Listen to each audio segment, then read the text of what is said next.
ତ ଜଙ୍ଗଲ ଭିତରେ ହୀନସ୍ତା ହେଇଗଲେ ଝିଅ।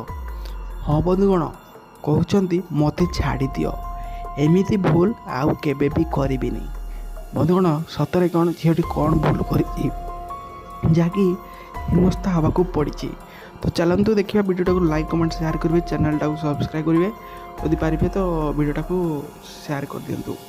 ବନ୍ଧୁଗଣ, ଚାଲନ୍ତୁ ଦେଖିବା ସେଇ ଅଜବ ଭିଡ଼ିଓ, ଯେଉଁଟା ଝିଅ ଜଣକ ଗୋଟେ ମକା ଗଛ ମୂଳରେ ଆସିଥିଲା ଖେଳ କରିବାକୁ, କିନ୍ତୁ ପ୍ରେମିକ ଜଣକ ଏମିତି ଖେଳ କରିଦେଲେ କି ଝିଅ ବେହୋସ ହୋଇକି ପଡ଼ିଲା ଓ ବେହୋସ ହୋଇଗଲା କି ଆଉ ମନ ବି କରୁନାହିଁ ବନ୍ଧୁଗଣ ଏମିତି ଖେଳ କରିବ ବୋଲି। କିନ୍ତୁ ବନ୍ଧୁଗଣ, ଆଜିକାଲି ଏ ଦୁନିଆରେ ଏମିତି ଘଟଣା ଆମେ ସଦାବେଳେ ଦେଖୁଛୁ, ଯେଉଁଠାରେ କି ଆମକୁ ଆଶ୍ଚର୍ଯ୍ୟ କରିଥାଏ।